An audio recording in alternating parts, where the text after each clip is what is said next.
और नीचे आने के बाद फिर देखता है कि अब तो मैं काफ़ी आ गया, अब तो 25% ही बचा है। और फिर उसके अंदर विचार आता है कि प्रभु से फिर प्रार्थना करता है, प्रभु तेने आज मेरी लाज रखी। और 500 जगह पर 250 पर आकर फिर कहता है मैं 125 आदमी का भंडारा कर दूंगा, प्रभु इतने से गुजारा कर लेना, क्योंकि मेरे पास ज़्यादा नहीं है। इस तरह से वो अपना विकल्प करता है और फिर परमात्मा से प्रार्थना, प्रभु इतने से काम चला लेना। और कहते हैं कि फिर नीचे कुछ आता है, तो आने के बाद फिर उसका विचार बदल जाता है कि प्रभु अब तो तेरी कृपा से मैं अब तो किनारे पे आ गया हूँ, अब तो मैं तेरे सहारे ही मेरे प्राण बचे हैं। हे प्रभु मैं 51 आदमी का भंडारा कर दूंगा, तू इतने से ही काम चला लेना।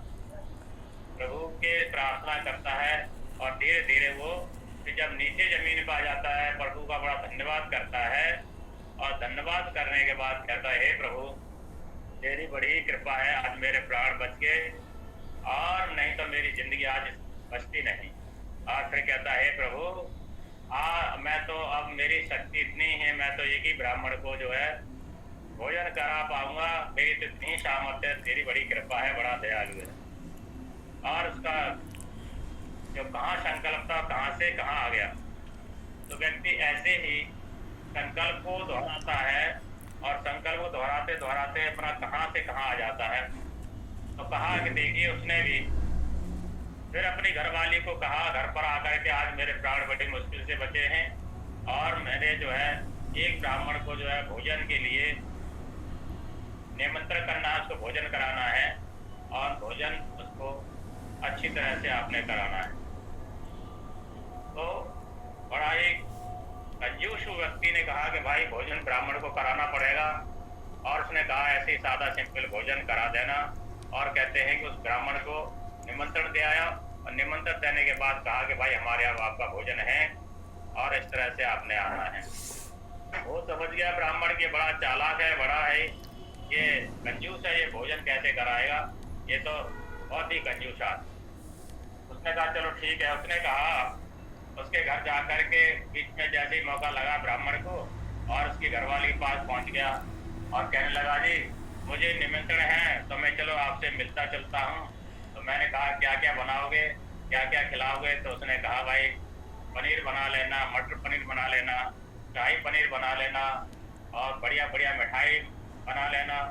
और उसके बाद जो है कहते हैं कि खाया जाता है, खाने के बाद फिर दांत की घिसाई भी दी जाती है। ब्राह्मण लोग कहते हैं भाई दांत की घिसाई भी दो। तो दांत की घिसाई में उसने कहा कि कम से कम एक आध सोने का सिक्का तो होना ही चाहिए जो है। तो उसने कहा एक आध सिक्का। बोले घिसाई क्या चाहिए, बोले एक आध सिक्का रख लेना सोने का जो है। उसने कहा ठीक है। उसकी घरवाले ने बढ़िया बढ़िया व्यंजन बनाए, बढ़िया बढ़िया मिठाई, और उसके बाद फिर सोने का सिक्का भी रख लिया, और समय पर भोजन करने के लिए चले गए। कहते हैं भोजन किया, भोजन करने के बाद उसने जो है दांत घिसाई, एक सिक्का उसको पकड़ा दिया। कहते हैं ब्राह्मण गया हुआ था अपने बिजनेस में, और उसके बाद कहता है जी भोजन करा दिया। बोले करा दिया भोजन। बोले क्या क्या बनाया, क्या क्या। बोले मैंने तो बहुत अच्छी तरह से उनको भोजन कराया, हलवा पूड़ी पनीर, शाही पनीर, और ये। और फिर उसके बाद पंडित जी को तो दांत घिसाई देनी पड़ती है, गाय सोने का सिक्का भी दे दिया। वो बड़ा घबराया, अरे कि आज तो मेरे को ठग ले गया, और मेरे को जो है इस तरह से, अरे वो ऐसे कैसे हो गया और आपने क्यों दे दिया।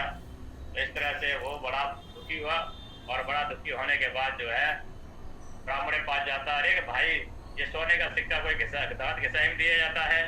और कहते हैं कि उसके पीछे पड़ गया। तो ये जो है व्यक्ति का हर वक्त संकल्प बदलता रहता है, जैसे उसका स्वार्थ पूरा होता है वैसे उसका मन बदल जाता है, और कहाँ से कहाँ उतर जाता है।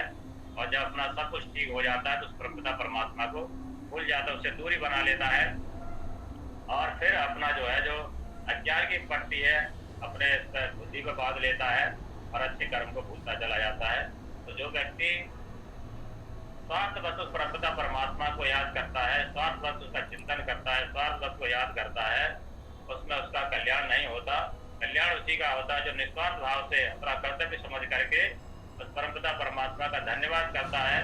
हे प्रभु मेरा जीवन अच्छे कार्य में लगे, मेरी बुद्धि अच्छे कार्य में लगे, मेरा फल अच्छे कार्य में लगे, मेरे शरीर से, मेरी बुद्धि से, मेरे फल से किसी का हित हो, किसी का अहित ना हो, मेरा सबके लिए शरीर, बुद्धि, बल और ये शक्ति दूसरों के लिए काम आए, तो सब व्यक्ति इस भाव से करता है तो परमपिता परमात्मा उसको और शक्ति देता है और सामर्थ्य देता है और उसका अपना और बल देता है।